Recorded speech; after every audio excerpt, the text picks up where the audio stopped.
In our obsession with antagonisms of the moment, we often forget how much unites all the members of humanity. Now, much has been said by the Secretary of State and others about a new world order, about a defining moment in history. I have no doubt about the potential of this moment to be defining in terms of history, but that definition can be negative as well as positive. And how negative or positive it will be will depend on what kind of new world order we really create. Part of that plan, of course, is to induce the gradual surrender of American sovereignty, piece by piece and step by step, to various international organizations, of which the United Nations is the outstanding but far from the only example. 1. Greatly expanded government spending for every conceivable means of getting rid of ever larger sums of American money as wastefully as possible. My 03 budget calls for more than $48 billion in new defense spending. More money for the Pentagon when its own auditors admit the military cannot account for 25% of what it already spends. According to some estimates, we cannot track $2.3 trillion in transactions. $2.3 trillion with a T. That's $8,000 for every man, woman, and child in America.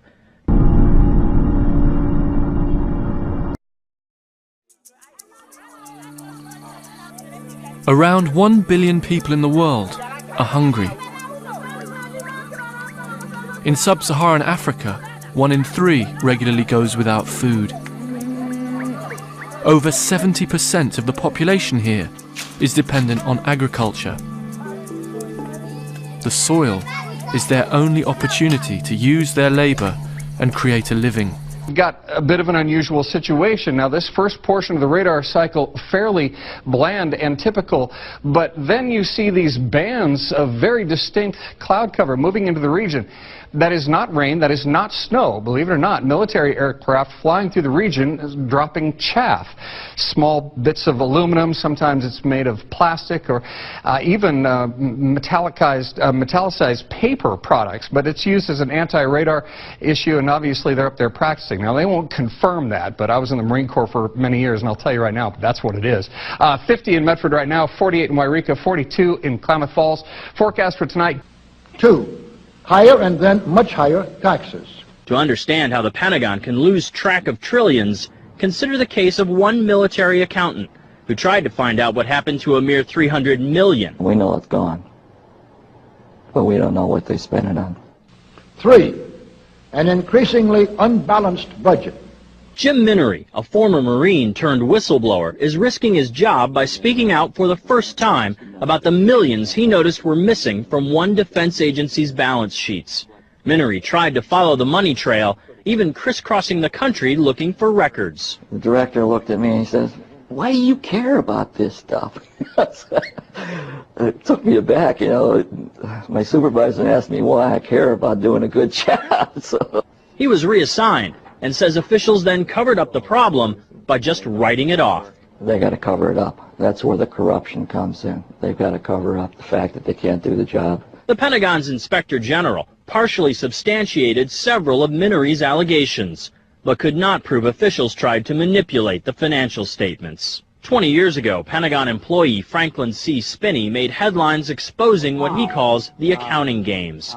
He's still there, and although he does not speak for the Pentagon, he believes the problem has gotten worse. Those numbers are pie in the sky. The books are cooked routinely year after year after year. Retired Vice Admiral Jack Shanahan commanded the Navy's Second Fleet the first time Donald Rumsfeld served as Defense Secretary. With good financial oversight, we could find $48 billion in loose change in that building without having to hit the taxpayer. In the 2.5 minutes since this report began, the Pentagon has spent nearly $2 million, and it may never know where 25% of those tax dollars went.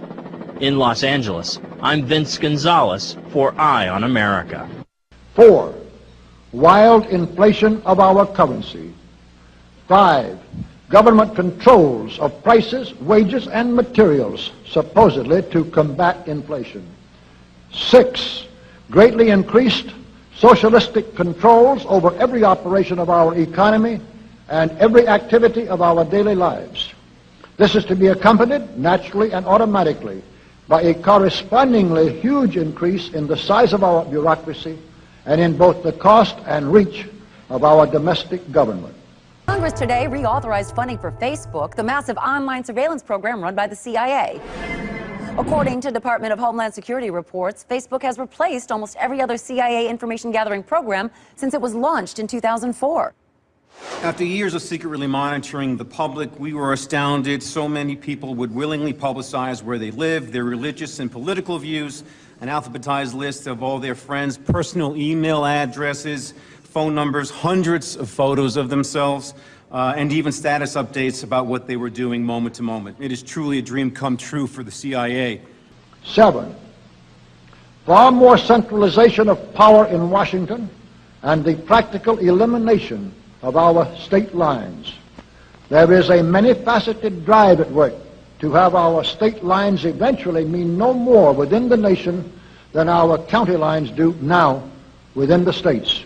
Is there some group that we should know what they're doing because they are so influential, and when they enter into private or secret or unwritten agreements among themselves as to what they're going to do to influence politics and influence banking, they in fact do influence politics and banking on the basis of the agreements made at this hotel in Switzerland, Nicole? See you at dinner at Boulay. That's where they'll be talking about this, as soon as who are they? Who are they? Well, they're CEOs, they're former CEOs, they're former politicians. The former chairs of the Fed. Look, they're David Rockefeller. There's a few heads of royal families. Yeah, okay, there might be good ideas that come out of this. Why not share knowledge? Okay. Why not build relationships that at some point in time might be able to help you? Hang on, Nicole. The Queen of Spain, John D. Rockefeller, Google CEO Eric Schmidt, former United States President, which one will be there? Bill Clinton, Ben Bernanke, Tim Geithner, the former chairs of the Federal Reserve. Are you worried about what agreements they might enter into at Bilderberg? 8, the steady advance of federal aid to and control over our educational system, leading to complete federalization of our public education. Thousands of government-sponsored experiments did take place at hospitals, universities, and military bases around our nation. The goal was to understand the effects of radiation exposure on the human body. While most of the tests were ethical by any standards, some were unethical, not only by today's standards, but by the standards of the time in which they were conducted. In too many cases, informed consent was withheld. Americans were kept in the dark about the effects of what was being done to them. The deception extended beyond the test subjects themselves to encompass their families and the American people as a whole. For these experiments were kept secret, and they were shrouded not for a compelling reason of national security, but for the simple fear of embarrassment. 9, a constant hammering into the American consciousness of the horror of modern warfare. Wake up, America. Radical Islam is terrorizing the globe. ISIS, or the Islamic State, is attempting ethnic genocide in Iraq, trapping tens of thousands of innocent men, women, and children, all because they practice their faith in the way radical Islam disagrees with. And ISIS has already driven over 1 million Christians out of Iraq to Egypt, where extremist group Muslim Brotherhood went on their murderous rampage, killing Coptic Christians and burning down their churches just because they're Christian, to Israel, where the group Islamic Jihad has teamed up with the other radical Islam terror group Hamas and is firing rockets at innocent Israelis. Iran, Pakistan, Syria. Radical Islam isn't a jihad against Christianity and, frankly, anyone who doesn't worship the way they do. There's a common denominator with these murderous thugs. They're Islamic, they're radical, they're extremists, and they're purely intolerant. It's time to wake up. Check out this video of an ISIS leader who says, quote, "We will not stop until we raise the flag of Muhammad in the White House." Really? Our White House? I don't think so. We've been largely patient with these Islamic thugs. I've been pushing back on getting involved in conflicts that aren't ours. This persecution of Christians and the new war cry of "we will not stop until we raise the flag of Muhammad" at the White House changes everything. You want a holy war? We'll give you one. It just may be time to unleash hell on radical Islam. Don't worry, Islamic jihadists. Your 72 virgins await. Willingness of the American people to allow the steps of appeasement by our government, which amount to a piecemeal surrender of the rest of the free world and of the United States itself.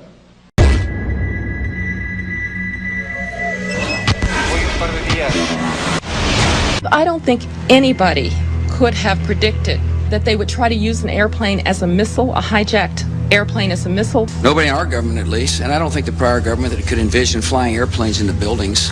No specific threat involving really domestic operation or involving what happened, obviously, the city's airliner and so forth. There were no warning signs that I'm aware of. USA Today reports that in the 2 years before the attacks on September the 11th, NORAD conducted exercises using hijacked airliners as weapons. And one target was the World Trade Center.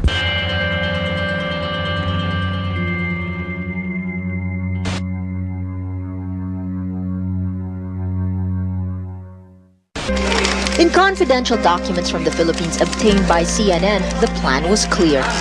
He will board any American commercial aircraft, control its cockpit, and dive it at the CIA headquarters. Other buildings targeted the Pentagon and the World Trade Center. Security and counterterrorism was blinking red, in the words of George Tenet, that the warnings of an imminent attack were so severe that something dramatic should have been done. It was unparalleled. Instead, our president went on a month-long vacation. Insider's dust out of your eyes, my friends, and the communist soap suds out of your brain. And ask yourselves in all honesty, what on earth is wrong with the United States simply minding its own business?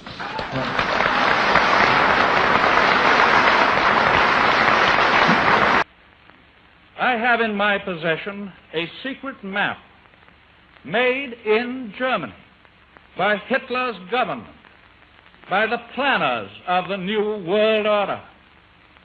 It is a map of South America and a part of Central America, as Hitler proposes to reorganize it.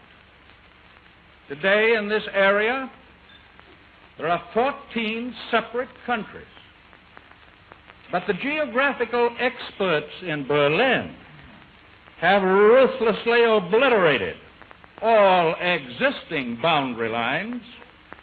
They have divided South America into 5 vassal states, bringing the whole continent under their domination.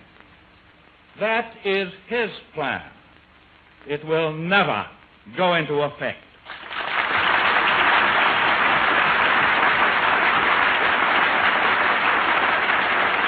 Defense Secretary Dick Cheney has approved a revised draft of a policy document on the New World Order. The Pentagon is backing off a controversial earlier draft and has abandoned a one superpower strategy. This would have had the U.S. aim to contain rivals for leadership such as Japan and Germany. The final document puts more emphasis on international alliances and organizations. But the work is now much more sophisticated and prepared to march towards a world government. The supranational sovereignty of an intellectual elite and world bankers is surely preferable to the national auto-determination practiced in past centuries. In the fall of 2004, while in New York to cover the Republican National Convention, we ran into David Gergen, the Karl Rove of 4 presidential administrations. Okay, one last question. I read a Washington Times article many years ago where you had a comment about the organization, and then now it's been in the Wall Street Journal, it's been in a lot of different newspapers, and that's the Bohemian Grove. And back in, what was it, 1996, when you joined as a Clinton advisor, the Republicans were criticizing you, oh, what about Bohemian Grove? And then you countered them by saying, hey, I don't run around in the woods naked. What did that mean? Here is the before-mentioned Washington Times article where he said, "I didn't run around naked like they do." I don't know what quote you're referring to. I'm not aware of any quote like that. Listen, I am a happy member of the Bohemian Grove. I like the folks who come there, and it's really inappropriate for me to talk about the group beyond that. Thank you. Have you been there for the ceremony with the cremation of care? Frankly, I don't think that's something I need to talk to you about. Really? That's right. Well, I'm Alex Jones, and I snuck in there in 2000. I'm the guy that blew it wide open and got the video. It's been on national TV. Well, I just respect you for that. You do? I do. But it's a lot of big public officials going in there. Don't we deserve to know? You took an, I don't know anything about you, and I don't know anything about your film, but if you go in there with an understanding, you violated that understanding by releasing that film, and I don't respect you for that. Really? But we have public officials I'm sorry, you took an understanding when you went in there that you would not do that film, and did you have an understanding when you went in there? No. Did you crash it? Yes. Yeah, and it has no trespassing signs there too, doesn't it? No, they put them up after. Oh, I'm sorry. I just walked in. I'm sorry, sir. I've been there before. I know what the circumstances are, and I'm sorry you violated the understandings. That was not a gentlemanly thing to do. But what about the ritual? Is the ritual gentlemanly?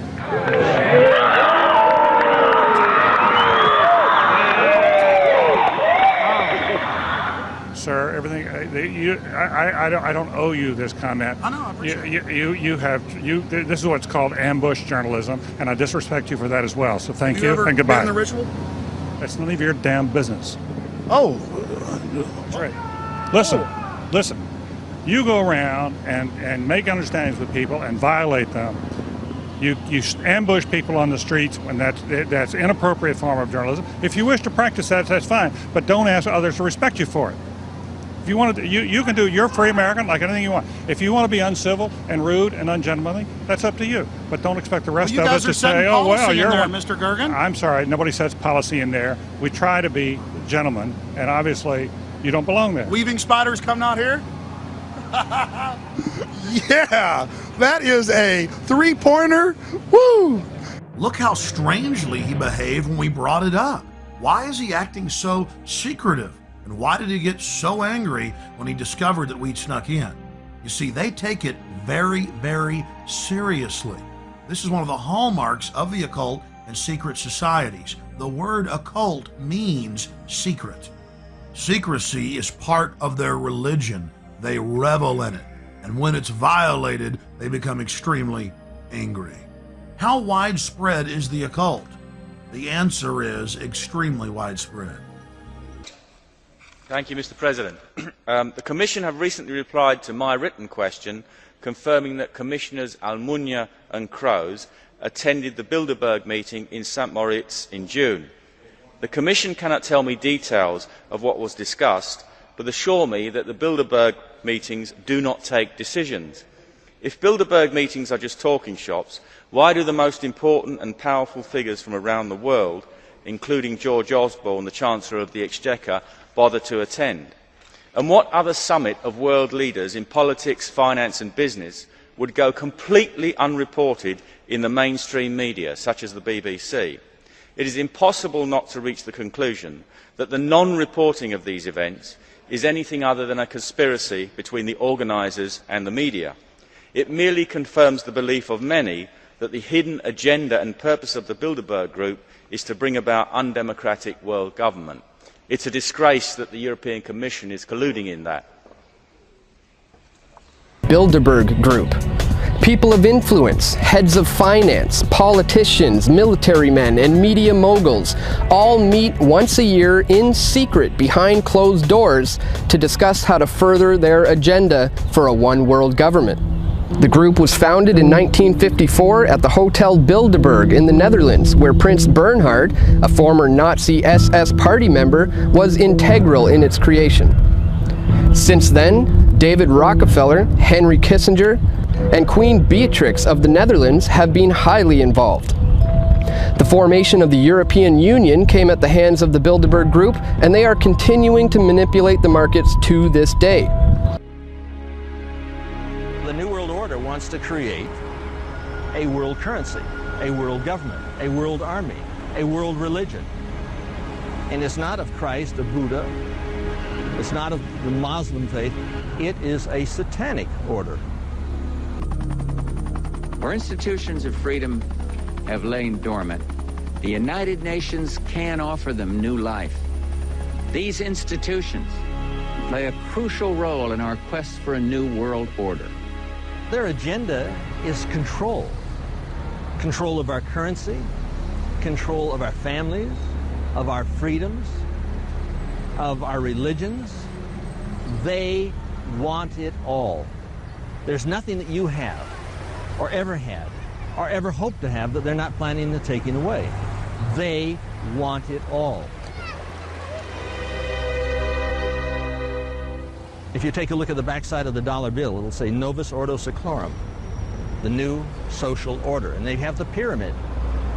And that has nothing, not a damn thing to do with the United States of America. I was going to take a look at, a bill. And you can take a look on the backside of the bill and it'll say, here. You can hardly see it. But it's Novus Ordo Seclorum, the New World Order. It's what Hitler envisioned. It's on the backside of the United States dollar bill. The eye of the pyramid, also called the Eye of Horus, is the eye of Lucifer. This is what we are facing.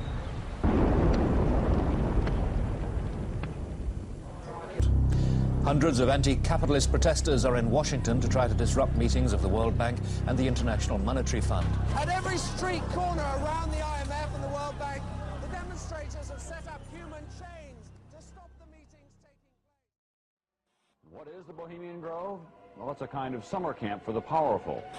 Among its members, political figures like Gerald Ford, President Reagan, Vice President Bush, Richard Nixon is a Bohemian. Each year, guests like Henry Kissinger or Zbigniew Brzezinski address members on their areas of expertise. For we are opposed around the world by a monolithic and ruthless conspiracy. It is a system which has conscripted vast human and material resources into the building of a tightly knit, highly efficient machine. By the military-industrial complex. Its preparations are concealed, not published. Its mistakes are buried, not headlined. Its dissenters are silenced, not praised. We can find meaning and reward by serving some higher purpose than ourselves. A shining purpose, the illumination of 1,000 points of light. No expenditure is questioned, no rumor is printed, no secret is revealed. We have before us the opportunity to forge for ourselves and for future generations a new world order. The quest for the new world order is in part a challenge to keep the dangers of disorder at bay.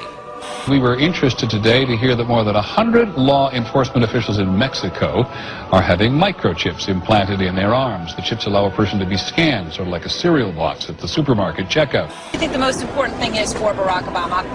I think his task will be to develop an overall strategy for America in this period when really a new world order can be created. I think a new world order is emerging, and with it the foundations of a new and progressive era of international cooperation. But the burdens of global citizenship continue to bind us together. In this new century, Americans and Europeans alike will be required to do more, not less. Partnership and cooperation among nations is not a choice. You know, there is such a thing as insidious influence. Does it involve bribery? And does it involve some sort of psychological domination of individuals? But what does a new world order mean for countries like ours? A new world order. No world order that elevates one nation or group of people over another will succeed. It's a phrase that I often use myself, that we needed a new world order. So it's going to be an inner ruling elite and then everyone else. And I got news for you. You're everyone else. The whole concept of New World Order is something else. It really says that the state is God. You take the roots of that organization and you find out that they created in all of the British dependencies what they call round table groups. Then around those little round table groups they created front groups. We're getting to two levels of government here. One level of government where we have checks and balances, and a higher level of COG government where the constitutional authorities are not allowed to go. The New World Order really is a tool for addressing a new world of possibilities.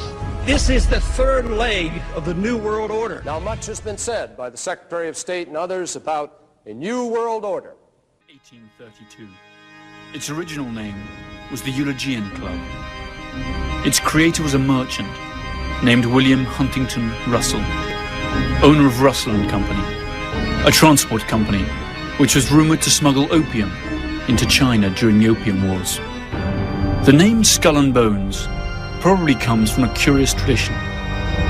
During their meetings in the campus chapel at Yale, the society used to hang a skull and 2 crossed shin bones upon the door as a warning that they should not be disturbed. The society was also known as the Order of Death, Cooperation Star, or simply the Order. How did I come to this knowledge? Well, up to 6 months ago, I denied that there was a conspiracy because, frankly, I couldn't prove one. I suspected a conspiracy, but I couldn't prove there was one until 6 months ago. Well, a little before 6 months ago, I received the catalogue, which is the membership list of the society, all the way back to 1833, and I received some of their internal documents, enough for me to put together the way they correspond with each other, the operations within the order, to some extent their problems, and to some extent their objectives. Now this is the book, An Introduction to the Order, by Anthony C. Sutton. It has a skull and bones on the front and 322. What is the Skull and Bones, the secret society? It's so secret we can't talk about it. What does that mean for America? The conspiracy theorists are going to go I'm wild. sure they are. I don't know. I haven't seen the web. Number 322? First of all, he's not the nominee. And, look, I look forward... Are you prepared to lose? No, I'm not going to lose. You both were members of Skull and Bones, a secret society at Yale. What does that tell us? Not much, because it's a secret. Is there a secret handshake? Is there a secret code? I wish there were something secret I could manifest. 322, a secret number? There are all kinds of secrets, Tim, but one thing is not a secret. I disagree with this president's direction that he's taking the country. We can do a better job, and I intend to do it. And we'll be watching. Be safe on the campaign trail. John Kerry, thanks for joining us. And we'll be right back. The tomb has a dark, labyrinth-like layout that spans 3 floors and an attic. It comprises a number of halls and secret cabinets, chambers with mannequins in full armor, candlesticks, old photos, flags and manuscripts, and a sinister collection of bones, supposedly belonging to historical figures, including the skulls of Mexican revolutionary Pancho Villa and the Indian chief Geronimo, and even that of Panamanian dictator General Omar Torrijos. In the keep of the labyrinth, there is a vault with the enigmatic number 322 on the door. Inside, there are just 2 chairs and a table. This was where the candidates are said to meet Madame, a skeleton that is supposed to be that of Madame Pompadour. The 322 is an identification. The order has a temple on the Yale campus. A temple? A temple, yes. It's a building maybe this 50, 60 feet by 40 feet, maybe 40 feet high. There's no windows, 2 big steel doors. We know what the temple looks like because back in 1880s, a number of Yale students became a little unhappy about what was going on inside this temple. When they went by it at midnight, sometimes they heard strange noises and all kinds of rumors on the Yale campus as to what this might be. Then to the right, you have a hedge, and then you have an evergreen tree. If you follow that line straight back, courtyard's in there. Okay. So that's where they have the ceremonies in the outdoor part of it. Part of it was indoors, so we only got to see the outdoor part. Right. We only got and to listen to the outdoor part. God only knows what went on indoors. And what did you hear? What was it you know? You managed to get this unique it was disgusting. It was gross. I mean, they were pretending to murder people. And what was the tone of it, though? Was it jokey or was it quite... No, it wasn't jokey at all. It was sick. It's about the only way I can describe it. It was sick.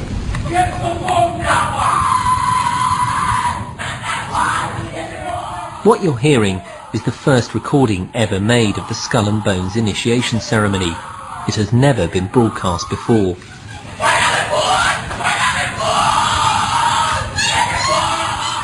15 new members of the club are being introduced into the macabre rituals of Skull and Bones by the senior students who are about to graduate. The club has what some might see as a strange fascination with death, skulls and bones.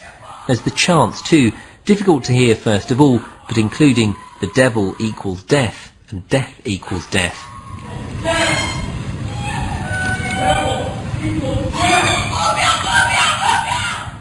These rituals have been honed over centuries, giving the society a weird set of traditions, rules and secrets. For example, initiates are known as neophytes, outsiders are called barbarians, and the number 322 is sacred. Critics of Skull and Bones insist that the society is not originally American, but rather an offshoot of some German right-wing order. Interesting documents. Some members apparently are not too happy once they become involved with this after 10 or 20 years. One member in particular left a memorandum. He wrote it in 1932. It was buried away in his papers. I don't think anybody found it before I did. And it was a 6-page memorandum on the order, naming some of the members, and said it was the most sordid thing ever happened in the history of man. So, but to come back to my point, I have to reconstruct the objectives. What are the objectives? In the words of one member, might is right. If you have the power, you use it to achieve your objectives. What is the objective? As you look at the histories of individual members, it can only be one thing: to acquire power, to keep power, to use power for their own purposes. In 1930, Prescott Sheldon Bush, father of President George H. and grandfather of President George W., a member of the Skull and Bones class of 1917, and president of the Union Banking Corporation, engaged in a number of profitable business deals with Fritz Thyssen, the German steel tycoon who supplied Hitler's war machine. The UBC was closed by President Truman during the Second World War under the Trading with the Enemy Act. In other words, for doing business with the Nazis. Apart from Prescott Bush, several other directors of the Union Banking Corporation in New York were also 1917 Bonesmen, including E. Roland Harriman and Ellery Sedgwick James. In 1938, Bush, by then executive associate of Brown Brothers Harriman, issued a loan to Hitler's Germany to enable the latter to import American Standard Oil fuel. Skull and Bones membership certainly has its privileges. At least 3 American presidents were or are Bonesmen: George W. Bush, his father George H. Bush, and William Taft. The proposition that this small club of the well-to-do pulls the strings of American power, and through it those of the whole world, by placing its associates in key power positions, is supported by substantial evidence. The elections of 2004 saw the almost impossible come true. Both the Republican candidate George W. Bush and his Democrat rival John F. Kerry were members of Skull and Bones. That's to say, prior to running as representatives of parties that supposedly propound opposite political visions, they had both sworn allegiance to the same mysterious principles. And what's worse, they share secrets that are not known to their own constituents. Each year, only 15 students entering their senior year at the University of Yale are admitted. The candidates must have been tapped by those senior classmen of Yale University who make up the current membership. The criterion for selection also includes the candidate's potential to increase the power and prestige of the society. 2 votes against the candidate are enough for him to be rejected. During their initiation, candidates must recount all their sexual exploits. Finally, they are expected to perform various oaths, kiss some feet, and drink blood.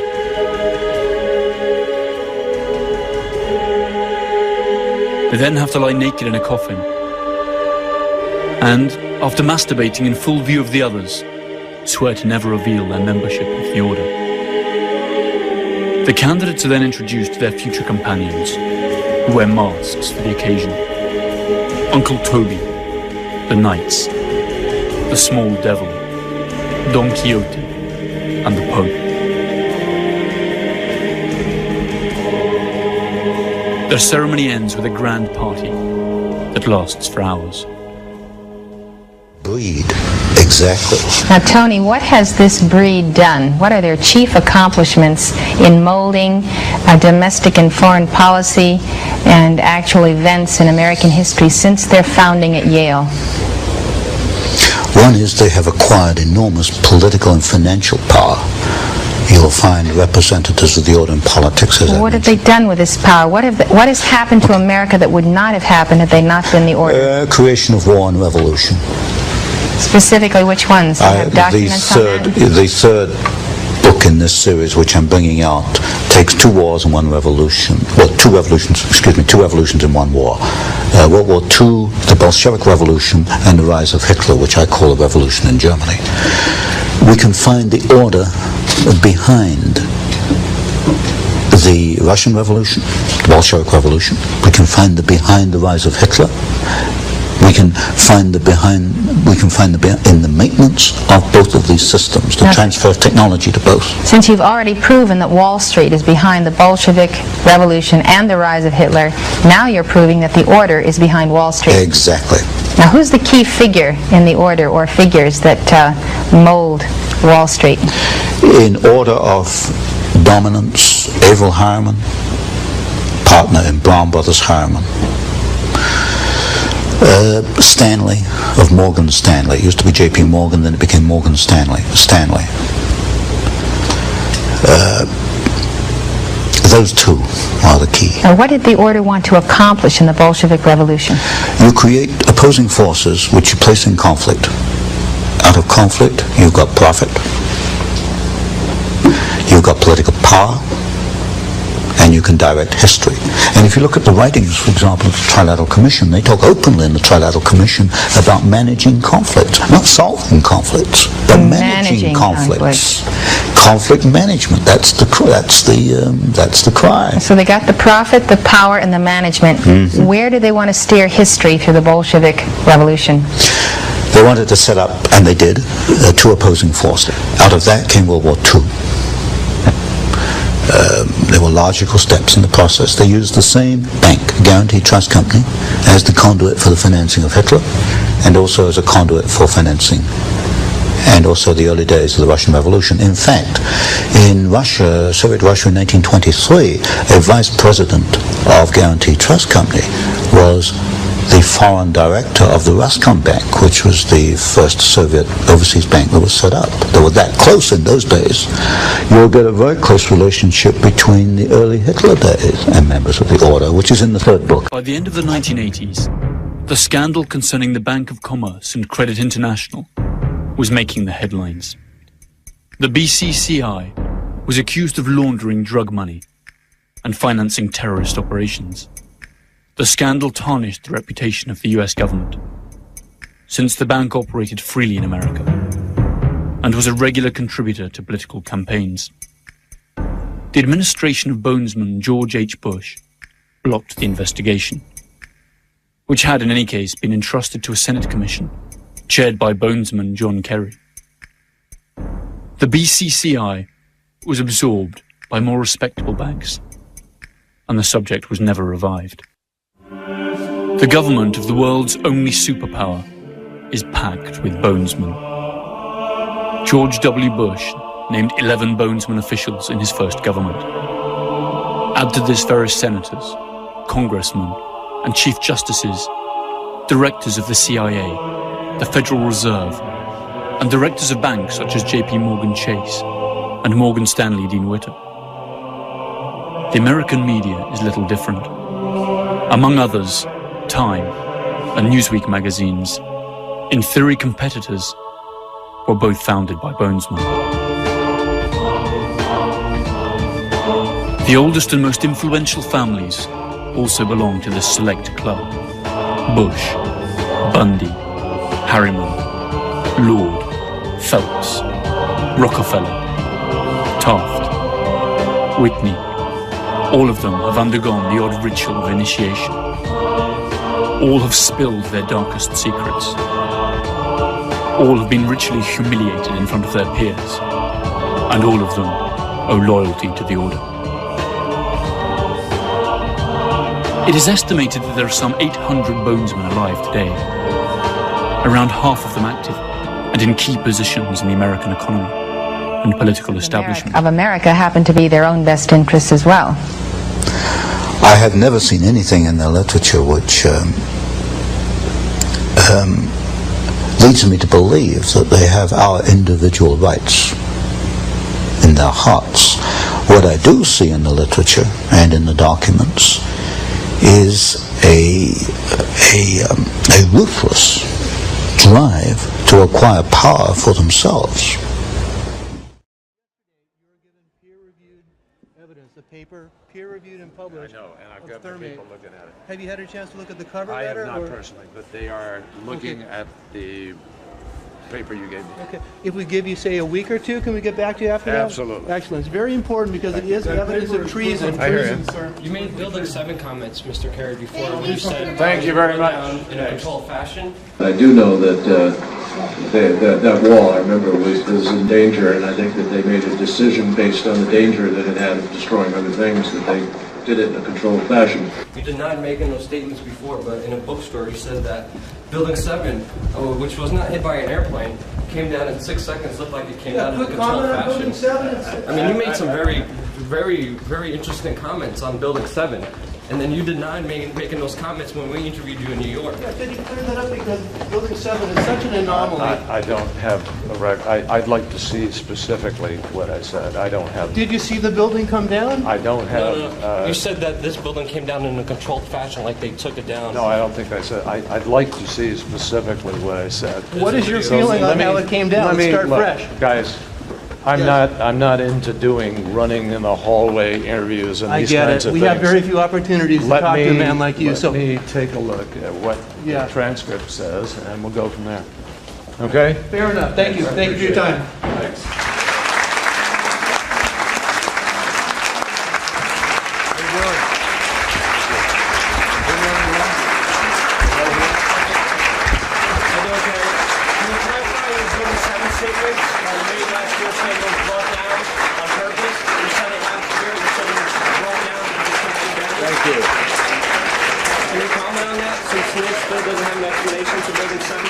Thank you very much. Thank you. All right, you got it? So can you comment on your Building 7 comment, saying that it was brought down? And then NIST still doesn't have an explanation of Building 7. There's a lot of non-living heroes who have testimony. I don't have any idea what you're talking about. Building 7? It's an absurd insinuation. In that case, sir, can I follow up on something unrelated? Hey, did you go mess with that nasty ass trap? Maisha, I never noticed she was a man. I never did.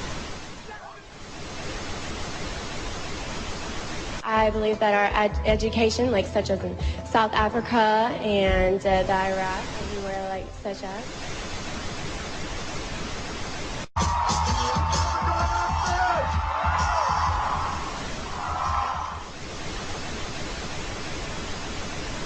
Platform 8 for the 2228 Southern service to Eastbourne via Lewis. Please join us first to... One option, placing a tracking microchip under a service member's skin. Former Special Operations Officer. And if you hear the shouting, it's a group of demonstrators who come. 9/11 was an inside job.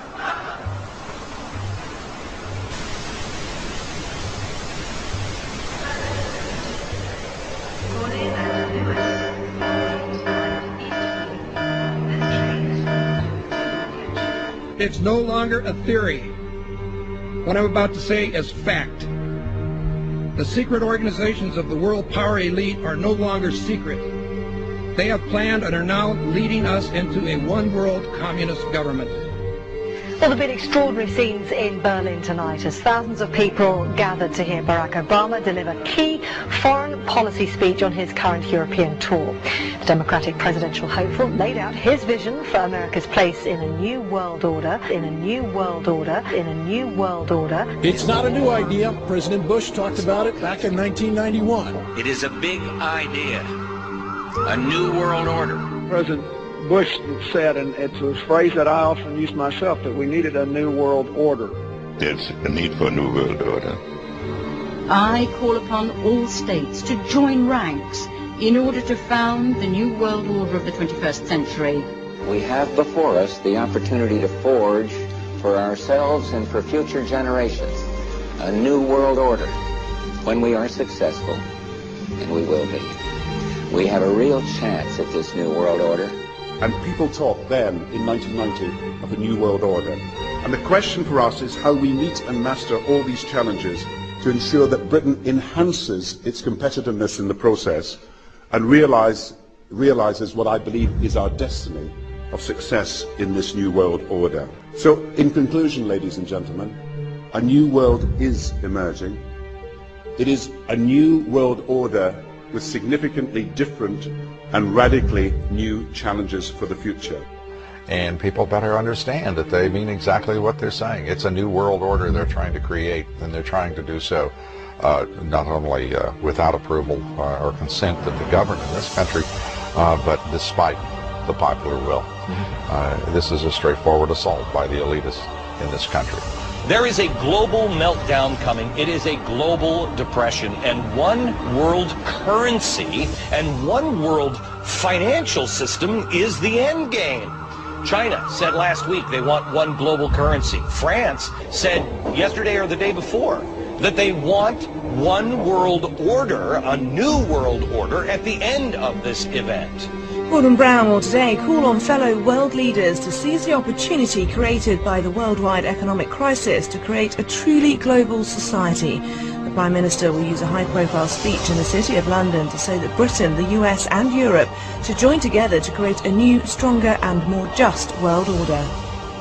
This engineered collapse is there as a massive problem for which you offer the solution, and the solutions are the infrastructure we've been predicting all this time, including the World Central Bank. The goal of this manipulation, and has been for a very long time, is to get the world population to see as a good idea, or the only option in given circumstances that are manipulated into place, the creation of a one world government, a world central bank which would administer all financial transactions on the planet, a world currency, and a microchipped population linked to a global computer. The wealthy elite who have the money and the power know that if they can create a one world global social system, that they can control the central authority.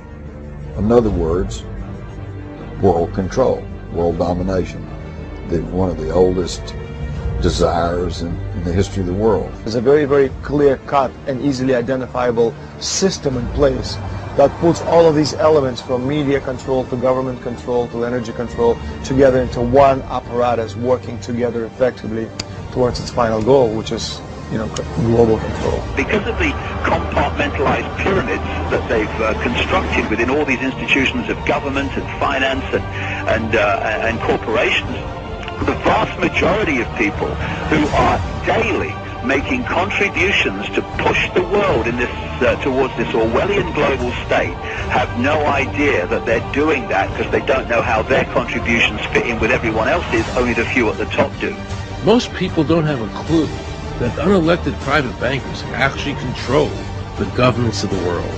There is this cozy little myth that is perpetuated between politicians and the media.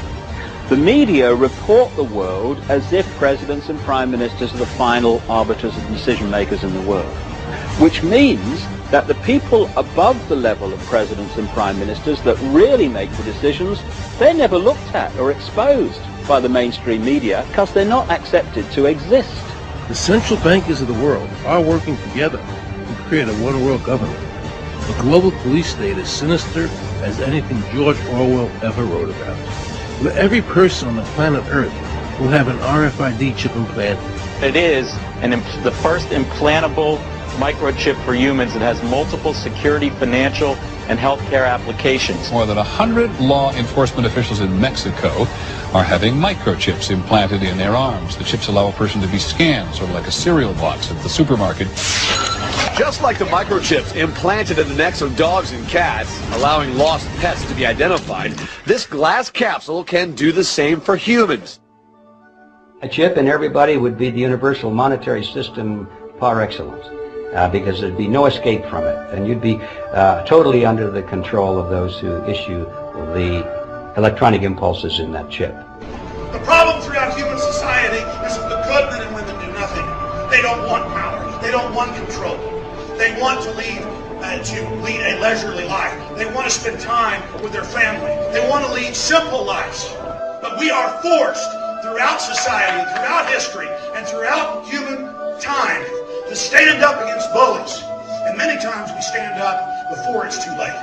And we reverse the course of tyranny. And more often than not, we don't stand up in time, and horrible things have to happen first, so decadent societies learn why liberty and freedom is so precious. If you think you don't like the situation now, then think what you're going to face a little way down the road, and more than anything, think of what your children are going to have to face. Because you think that we live in a controlled society now, this is nothing compared with what they are going to have to live in. So in terms of parents who are listening to this information, I would say this: go and look your children in the eyes and tell them that you can't be bothered, or you're too frightened to do anything about it. You're too frightened to get involved, too frightened to get involved in being another conduit for getting this information further and further expanded into the public mind, that you're too frightened to get together with others to stop cooperating with this system and to not be intimidated into coming into line, which is a bit like coming into line in a concentration camp and thinking it'll be okay. As long as you stay in line and you do as you're told, you'll be fine. And then you realize at the end of it, well, actually, it ain't fine. And if you'd have all rebelled earlier, then you wouldn't be in the situation you're facing now. The point of mathematics alone ought to let us see where the real power is here. There are billions of people, 6 billion, nearly getting on for 7 billion on this planet, who are being manipulated. There are, in full knowledge of what they're doing, a relative handful of those who are doing the manipulating to the end that we're talking about. They think they've beaten us. They think that they're going to have their way with us. And I'm here to tell them they're not going to have their way with us. We are going to defeat them. You guys aren't going to be able to get away with your New World Order, sir. Talk about Bill. You know what New World Order is. You will never get a New World Order. Never. National sovereignty will prevail. The New World Order is going down, sir. You can laugh. Wake up, people. Wake up. Research the New World Order. This is important. Look it up. Investigate it. Your New World Order will fall. Humanity will defeat you.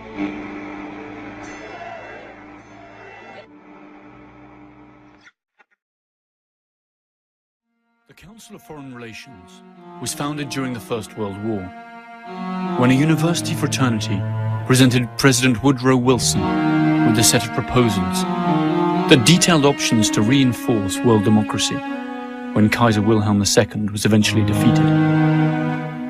The proposals were backed by Colonel Edward Mandell House, advisor to President Wilson.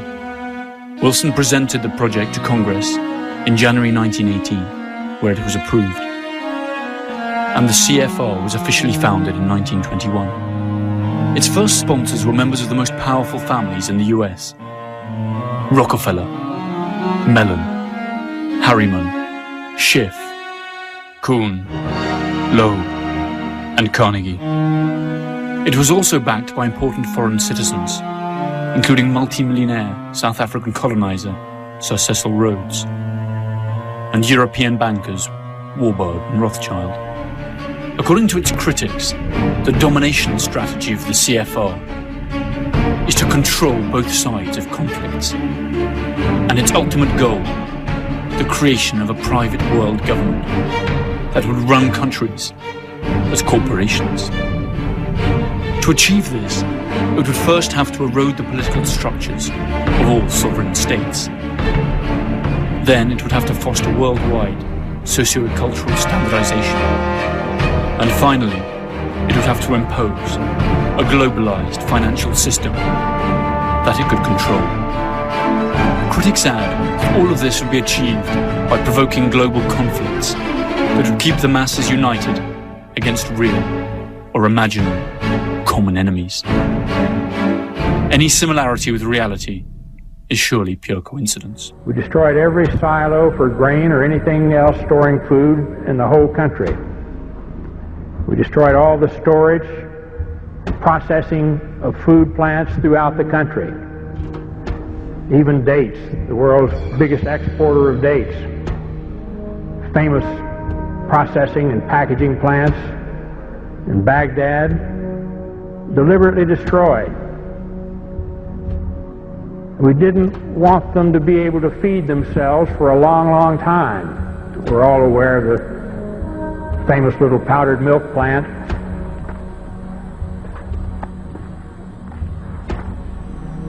The United States government says that in this factory here you are making chemical weapons. Is that true? No, that's not true. They are lying. Because this is milk for children. This powder, milk of children. Nothing else was made, only this in the factory? Yes, and you can see it yourself. With the only factory in the Middle East to produce powdered milk, they were producing about 17% of their powdered milk requirements. We destroyed that, cut off all the milk. The malnutrition of the mothers immediately jeopardized all of the infants. 70% of the pregnant women, even today in Iraq, suffer anemia. The death rate for children has soared compared to 1989, the last year before sanctions. One of the biggest causes of death in Iraqi children today is diarrhea and dysentery due to the untreated drinking water. Iraq's water purification plants were heavily bombed in the war, and many that were repaired have broken down. The United Nations bans the import of spare parts and chlorine into Iraq to purify water. We saw the effects of this policy in the hospitals. This is the second attack of acute bloody diarrhea, amoebic dysentery. Most of them are due to contamination of water. He is malnourished, anemic, underweight with a developmental delay. Diarrhea and vomiting. Do you have tap water there? No. You see the conditions of these children shouldn't happen anywhere, and it's caused by the sanctions the United States government insists upon.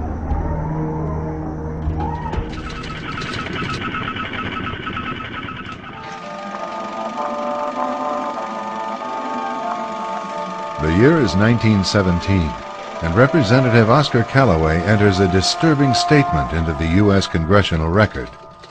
The statement reveals why J.P. Morgan interests hired 12 high-ranking news managers.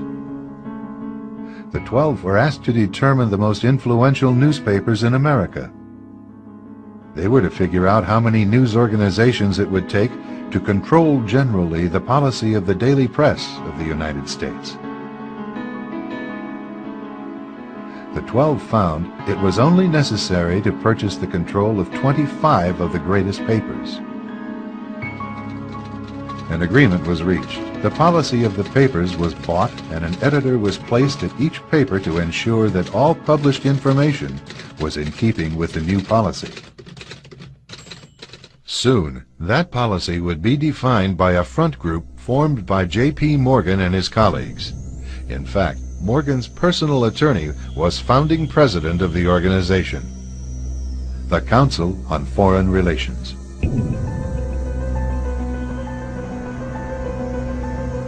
Today, the CFR maintains that its goal is to increase America's understanding of the world.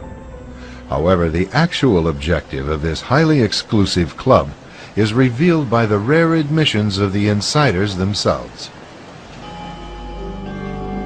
In the early 60s, a Georgetown University professor collects information for a book favorable to the network of powerful men who founded the CFR.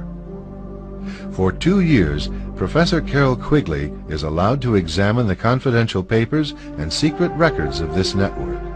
Quigley reveals that these men aim to create a world system of financial control in private hands, able to dominate the political system of each country and the economy of the world as a whole.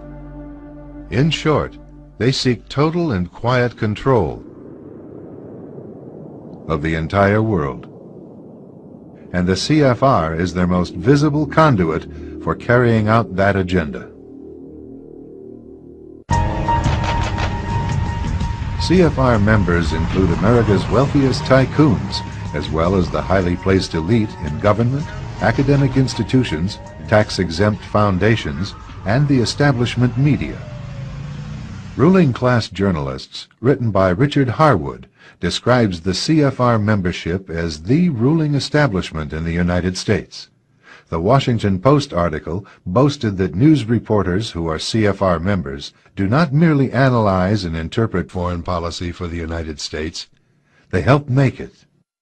Who are these policymakers? Many of their faces are familiar. NBC's Tom Brokaw, CBS's Dan Rather, ABC's Barbara Walters, Jim Lehrer of PBS, William F. Buckley of National Review, media mogul Rupert Murdoch, owner of the giant multifaceted News Corporation. These media heavyweights, and many others like them, are members of the CFR. Powerful corporations are also invited to become members. At the close of the 20th century, CFR influence presided over far-reaching consolidations of media control. In 1995, CFR members Michael Eisner of Disney and ABC's Thomas Murphy merged their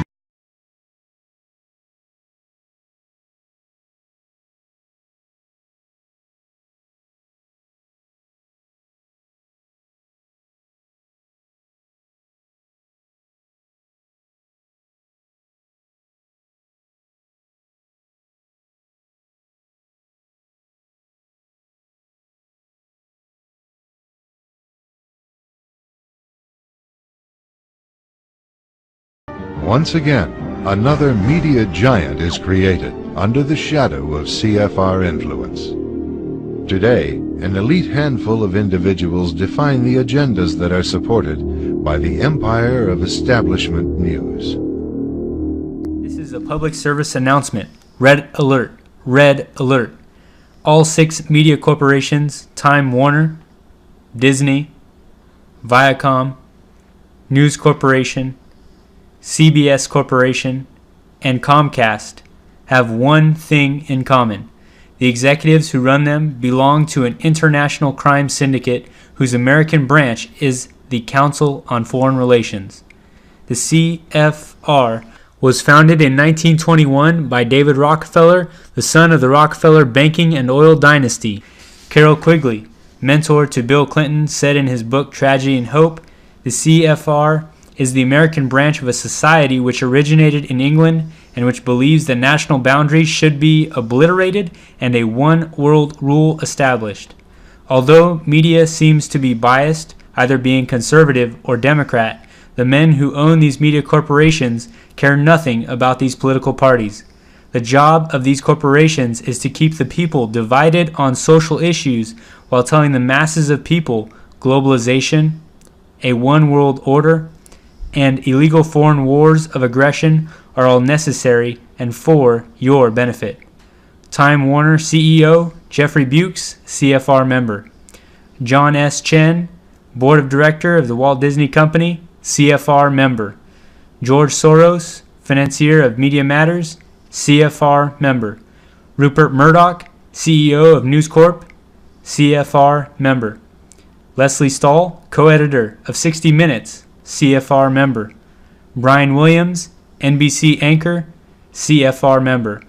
Be sure to call the Satanic Council on Foreign Relations and verify what has just been told to you. Among CFR's most renowned members are David Rockefeller, Henry Kissinger, Bill Clinton, former Secretary of State Madeleine Albright, Hungarian-American billionaire George Soros, Supreme Court Judge Stephen Breyer,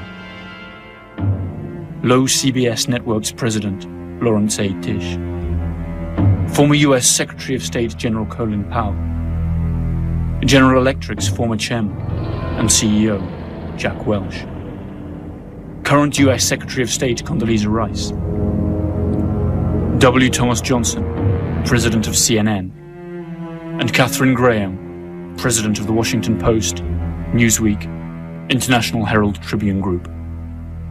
That's not to mention Alan Welsh Dulles, founding father of the CIA, and banker Paul Moritz Warburg, who was born in Germany and emigrated to the United States, where in 1913 he drew up and promoted the legislation that would create the Federal Reserve Bank. This is the American Central Bank, whose capital is not public, as would normally be expected, but is instead in the hands of private banks. Both the IMF and the World Bank have come in for some heavy criticism over many years for their lousy management of world crises, when instead of acting like last resort moneylenders, as their mission states, they became involved in dictating the macroeconomic policies of deeply indebted nations, drowning them in more and more debt. This policy had catastrophic results for countries such as Brazil, Argentina, Turkey, and Mexico.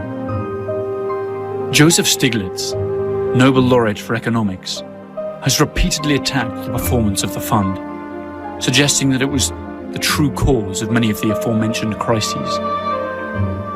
This cannot be brushed off as hearsay, since Stiglitz was chief economist and senior vice president of the World Bank from 1997 to 2000. In other words, an insider. You have to get rid of the powers that they have. You have to greatly control every transaction and what's going on there. And basically you have to make them impotent. Because as long as they have the power, they're going to continue to exploit and manipulate the working class. All the cops are, they're just workers for the 1%, and they don't even realize they're being exploited.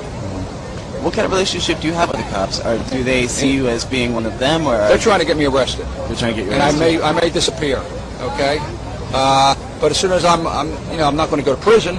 But as soon as I'm let out of jail, I'll be right back here, and they'll have to arrest me again. And is it happened to all of us? At least To be allowed to join the select 4,200 members the CFR has today, it is mandatory to be American, or to be about to obtain American citizenship.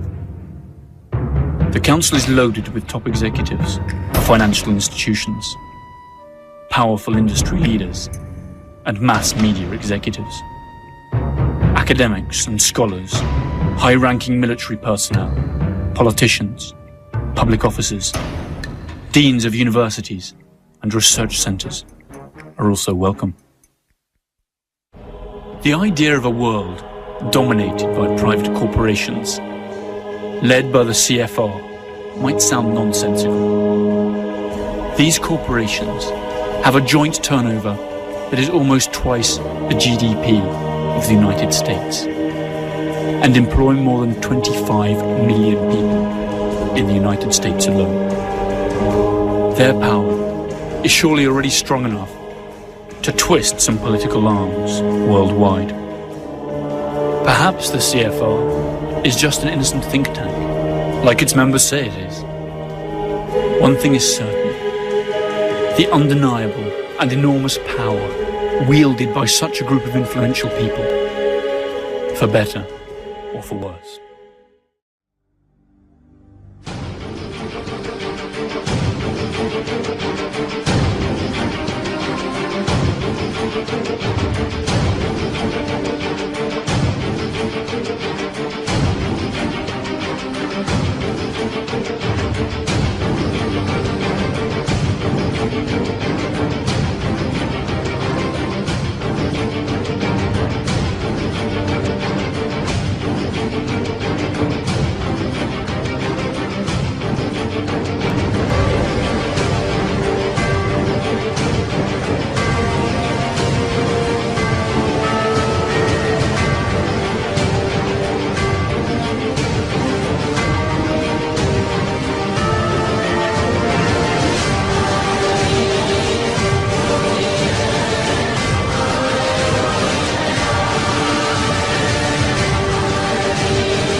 Thank you, Mr. President.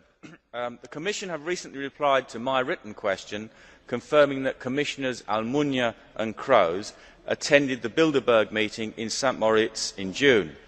The Commission cannot tell me details of what was discussed, but assure me that the Bilderberg meetings do not take decisions. If Bilderberg meetings are just talking shops, why do the most important and powerful figures from around the world, including George Osborne, the Chancellor of the Exchequer, bother to attend? And what other summit of world leaders in politics, finance and business would go completely unreported in the mainstream media, such as the BBC? It is impossible not to reach the conclusion that the non-reporting of these events is anything other than a conspiracy between the organisers and the media. It merely confirms the belief of many that the hidden agenda and purpose of the Bilderberg Group is to bring about undemocratic world government. It's a disgrace that the European Commission is colluding in that. The Bilderberg Group is named after the Bilderberg Hotel in Oosterbeek, Holland, where it first met. Its founders were Joseph Rettinger, a Polish emigre with social democratic ideas, and Prince Bernhard of the Netherlands. The annual meetings that it has held since then have been regarded as true milestones in international politics. For the occasion, each country sends 2 guests, one of whom is conservative, the other liberal. According to Prince Bernhard, the group was created as an entity destined to fortify the North Atlantic Unit, to stop Soviet expansionism, and to promote cooperation and the economic development of the countries of the West. The venue, the agenda, and the participants are not secret. What remains undisclosed, however, are the topics discussed, since the meeting is held behind closed doors, and no detailed reports are published. The conference takes place during a weekend in May, and lasts 3 full days, usually a few weeks before the G8's annual meeting.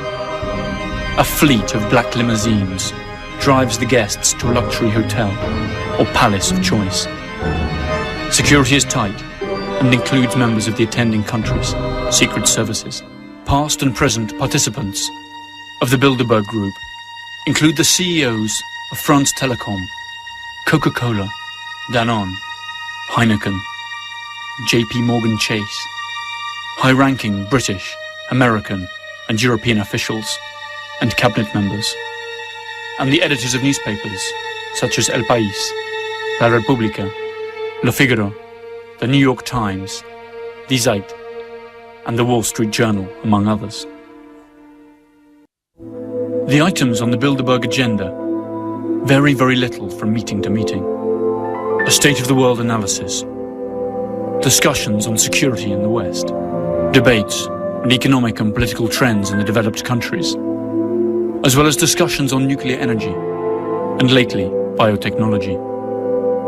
Other famous guests at the group's meetings have included Giovanni Agnelli, then president of Italy's Fiat auto giant, and Henry Kissinger. Bill Clinton, Tony Blair, and Angela Merkel attended before assuming public office, as did Kofi Annan, the former Secretary General of the UN. Annan was married to Raoul Wallenberg's niece.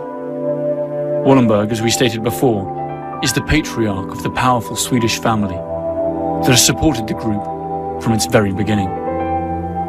Other participants have included Henry Ford II, Georges Pompidou, Helmut Schmidt, and Baron Edmund de Rothschild, together with the father of the American atomic bomb, J. Robert Oppenheimer. More names follow: Donald Rumsfeld, Alan Greenspan, George Soros, David Rockefeller, Queen Beatrice of the Netherlands, and US Senator and former presidential candidate, John Kerry. The list, while incomplete, represents the greatest amount of economic and political power ever concentrated in one single organization. Something must replace governments, and it seems to me that private power is the adequate entity to do it. For the last half-century, An elite organization called the Bilderberg Group has met annually all around the world in total secrecy, behind closed doors and with no official press coverage. It started in 1954 when the world's most powerful people joined forces in the Netherlands at Hotel Bilderberg, where Prince Bernhard, a former Nazi party member, was integral in its formation. Last year it was in Zurich, Switzerland. It was believed that the group discussed how to handle the Arab Spring at that conference. And this year they're meeting in the wealthy city of Chantilly, Virginia, right next to Washington, D.C. The group is comprised of 130 or so of the world's top elites in politics, banking, food, oil, media, and national defense. Some of the most notable attendees have been Ben Bernanke, Bill Clinton, Timothy Geithner, Bill Gates, Tony Blair, and Colin Powell. Others include Queen Beatrix of the Netherlands, Prince Charles, George Soros, and Alan Greenspan. Henry Kissinger and David Rockefeller are integrally involved as members of the Bilderberg Steering Committee, which is responsible for carefully crafting who will be attending the meetings every year. Some have called the Bilderberg Group a harmless think tank or just a discussion group, but people who've been following it for years say there's something much more sinister at the root. They claim that the group gets together to plan world policy for a new world order of global domination at the subjugation of the rest of humanity. Unfortunately, you won't hear much of a peep about the group's dealings or even the existence of it on the corporate media. This could be because the media moguls that have attended are sworn to secrecy. Check out what Rockefeller has said about the media coverage of Bilderberg. In his memoirs, multi-billionaire David Rockefeller said, quote, "Some even believe we're part of a secret cabal working against the best interests of the United States, characterizing my family and me as internationalists, and of conspiring with others around the world to build a much more integrated global political and economic structure. One world, if you will. And if that's the charge, I stand guilty, and I'm proud of it." He also allegedly said that he's grateful to media outlets like the Washington Post, the New York Times, whose magazine directors have attended their meetings and promised to keep it discretionary for almost 40 years, saying it would have been impossible for the group to develop its plan for the new world if it would have been subject to the lights of publicity during all those years. And while the public might not know exactly what's going on there, many people agree that the people who attend the meetings are the world's most powerful movers and shakers. Just take a look at this Drudge poll. It's a poll conducted to ask people what they really think of the Bilderberg Conference. Over half of the people that polled said that the people who attend the conference are the real power masters of the world. 14% say they think it's just a false conspiracy theory, and 35% say it's a little bit of both. Nonetheless, the secret meeting is definitely coming more and more into the public eye, whether the participants want it to or not.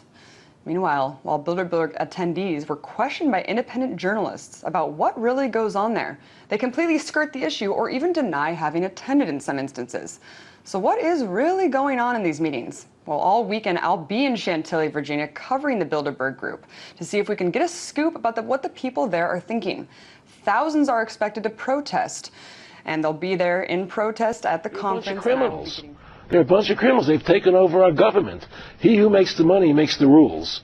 And because these guys make the money, it's the old golden rule. Yeah. And because these guys make the money, they control our government, both the Democrats and the Republicans. And it doesn't matter whether Hillary Clinton's in office or George Bush is in office, the same things are going to happen. There are minor differences, but essentially the same thing is going to happen. Well, you should be frightened because these people are controlling our lives. You know, we're no longer in charge of our own lives. Everything we do today is done by. It's like believing in a sense that America from the beginning was supposed to be a democracy. You keep hearing it's a republic. Of course, it's a republic. It's a constitutional republic. Absolutely. Right? And if you ask 100 people on the street, what form of government is America supposed to be? We have a democracy. 98% will tell you it's a democracy. It's not. And they don't get this. A democracy, 51% control 49%. It's tyranny of the majority. I wouldn't want to be part of the 49%. In our constitutional republic, 99% of the people couldn't take away the rights of 1%. You have rights because you were born. You had God-given human rights. They're your rights. Intrinsic rights as a citizen. Intrinsic rights. And the government can't take them away. You must understand something. We did not go to Iraq to bring freedom to Iraq. We're in Iraq, and we keep talking about promoting democracy. What we're promoting is a one-world government, a new world order. When they use the word democracy, just take that word democracy out and put in new world order, one world order, globalization. Put in any of those words in its place of democracy. That's what it's about. But what does they use democracy as a spin word, because you think we are a democracy and democracy equates to freedom. Democracy does not equate to freedom. Understand that. And it's the same as the elections, the false spin. Exactly. You got it. What's the ultimate aim? And what does it look like when they get there? If what you say is true and what others say is true, and there's many, many people that believe as you believe, I'm sure you know that, what does it look like when they get there? Well, I can tell you, I was friends with one of the Rockefeller family, okay? And they were very much behind the Federal Reserve System, the banking, the Council on Foreign Relations, and we were very good friends. And he told me that what they really want to do is have a one world government without borders. First you have the European Union, the European Constitution, the EU. which the European people voted down, by the way, but they're doing it anyway. Yeah. Now they want the North American Union. Currency. Right. Then they have the one currency. Now they want to do They have the their own North standing army. Yep. But now they want a North American Union. Yeah. They want, and then what they want to do is bring everybody together under one. The Amero is there. The Amero, the currency, exactly. I didn't know it is there. And so their plan is to have a government for the world. They want to do it through the UN, right? And have everybody on this earth implanted with an RFID chip. Do you believe that? I know that. Then you hear the congressman, the senator, asking the Supreme Court justice how he's going to rule on that in my clip. You think he asked them for no reason? They're already implanting people with chips. The national ID card, which becomes law by May 2008, it's going to have an RFID chip in it. Okay, everything is done in stages. After the RFID chip goes in the card and in your passport, it's going to go into your body. That's what they're going to try and do. There's no question about it. And they're not going to do it through law. They're going to do it because you won't be able to live without it. All your money is going to be in that chip. I think Waco is my tipping point. When I saw what happened to Waco, I said, I'm going full-fledged. This is disgusting. They killed all those people for no reason. There was no need for those people to die and to be killed in that fire and burned to death. That was the most disgusting event. The war in Iraq, a disgusting event. When I heard Rumsfeld talking about shock and awe, let's everybody go home, watch on television shock and awe, as if it was a 4th of July fireworks. There are people under that concrete being killed and maimed, children and women and men dying for no reason. For no reason, you know? I had a friend, one of the Rockefellers, he said to me, Aaron, what do you think women's liberation was about? And I said, I think I had conventional thinking. And I said, I think it was about women having equal right to work with men, equal pay, you know. He said, you know what, Aaron, you're an idiot. And he started to laugh at me. I said, what do you mean? He said, you want to know what that was about? I said, tell me. He said, we, the Rockefeller Foundation, financed that women's lib movement. You want to know why? For 2 reasons. Half the population wasn't taxable before. And the second reason is, now the kids go to our schools at an early age, and we mold them. There's no more family at home to take care of the kids. The state becomes the family now, Aaron. You get it? And that's how this country is working. It's run by evil. It's run by evil forces. And people in this country better wake up to the truth and save this country from what's happening. David Rockefeller, also a member of the CFR, requested that his fellow Bilderberg members include Japanese representatives in the group, but the idea was turned down. He then created the Trilateral Commission, which compromises annual private meetings of some 350 people. Again, top businessmen and corporation executives, media moguls, politicians, and non-governmental organizations. At this time, including the Japanese. The idea was to create a trialogue involving Asia, America, and Europe. US President Jimmy Carter was present at several of its meetings. What the Trilateral is really up to is the creation of a world economic power, exceeding the political government of the nations involved. As managers and creators of the system, they will govern the world. During the 1980 presidential campaign, Ronald Reagan attacked Jimmy Carter by saying that there were 19 trilateralists, including Carter himself, in the administration. Reagan pledged that if he were elected president, he would not stop until he had exposed all of the secrets of the Trilateral Commission.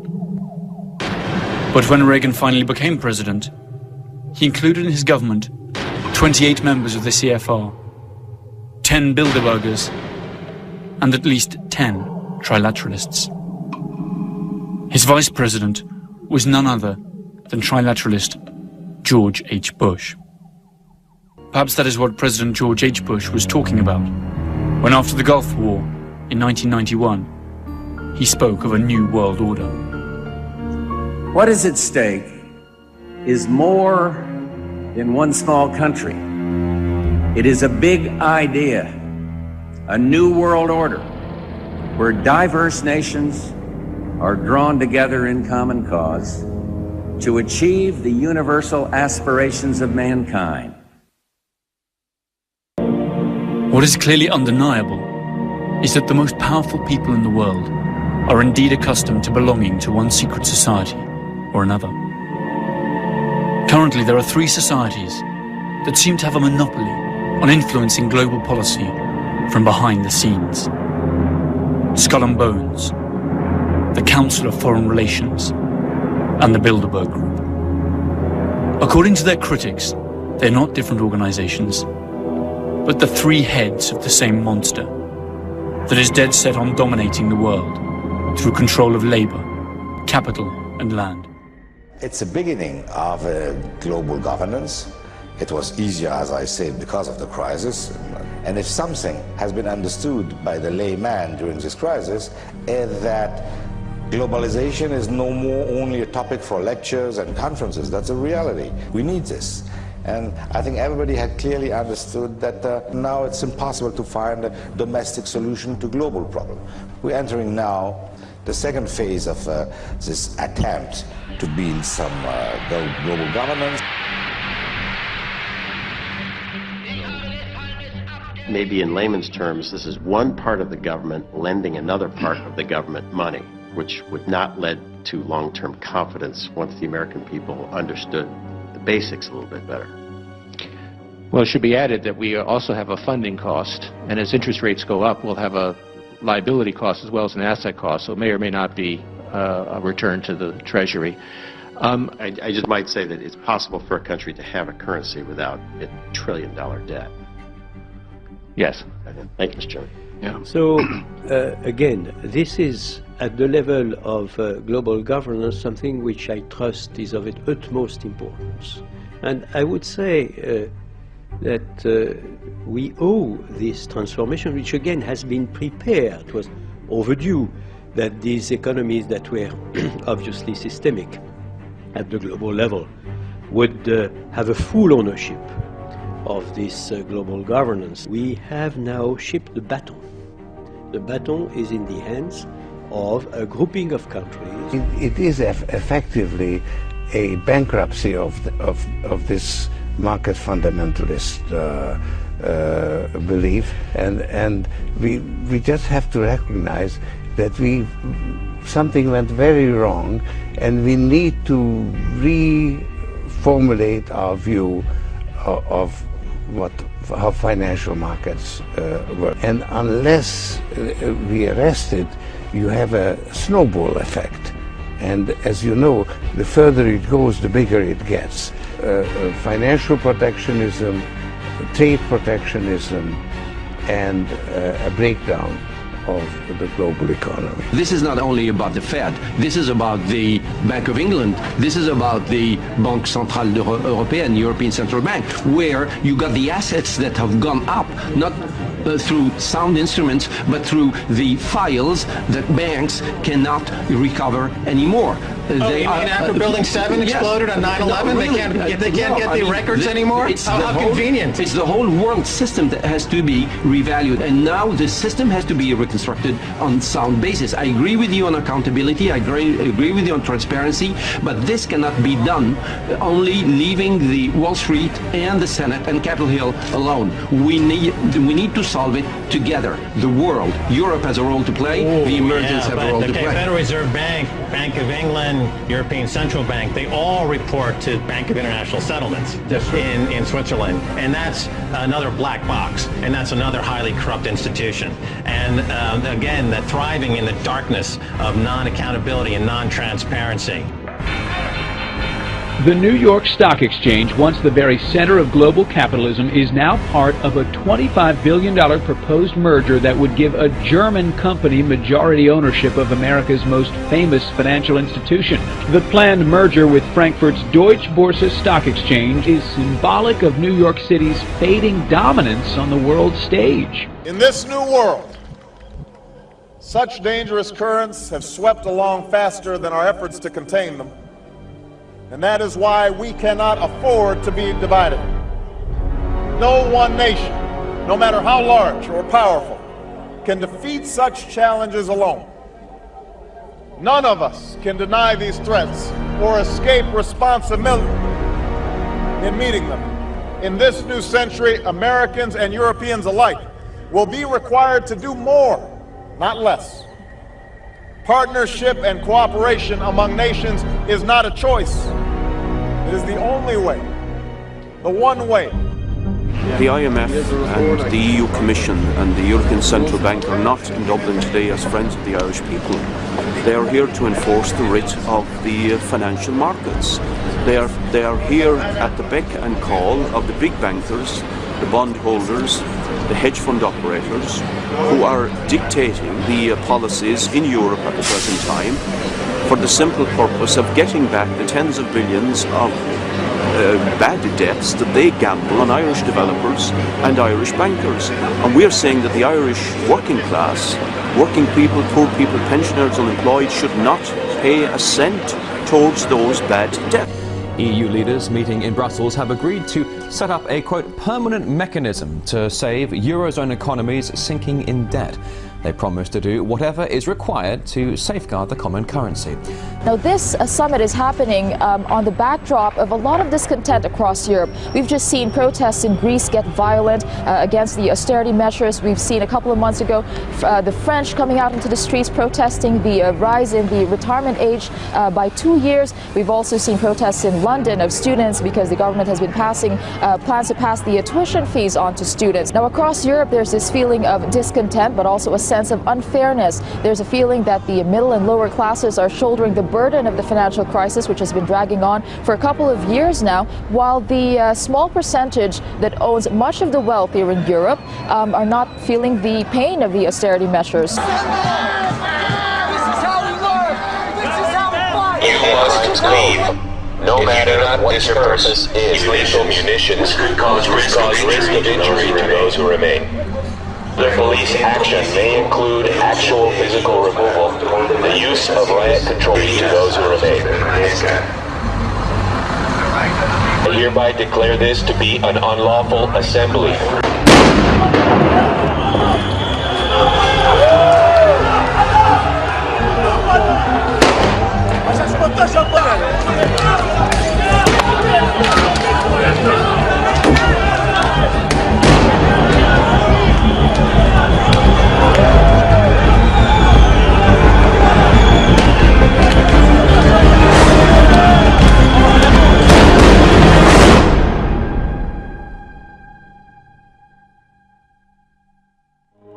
Since the Industrial Revolution, we will see a fascinating sequence of events unfolding that seem to prove the conspiracy theory, or at least provide major arguments for it. First, the ever-increasing concentration of cash and other resources in a few private hands, such as banks and gigantic multinational corporations. Corporations whose revenues are equivalent to the GDPs of entire countries, and whose mere survival demands more and more profits year after year, no matter the social cost. Second, the creation of public, multilateral control organizations that are actually nothing but the public arm of powerful private interests. These organizations include the American Federal Reserve, the World Bank, and the IMF. Third, the undeniable advance of the process known as privatization. That is, taking non-renewable natural resources, communication infrastructures, heavy industries, as well as defense, health, and banking systems, out of the hands of the people and delivering them into the clutches of profit-hungry private corporations. Fourth, the phenomenon of cultural and financial globalization, that in truth amounts to little more than the imposition of a dominant cultural and economic system upon those of peripheral countries.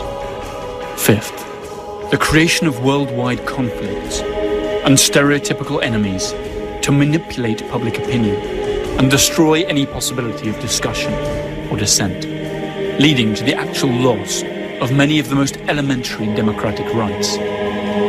The US Patriot Act of 2001 is a good example of this. When panic attacks, people tend to accept more and more control. Finally, and most interesting of all, that almost all of the key players of these events, those who are really taking the decisions and hold the true political and economic reins of the West, by being in command of its capital, armed forces, or even votes, are coincidentally grouped in just a few societies that meet behind closed doors.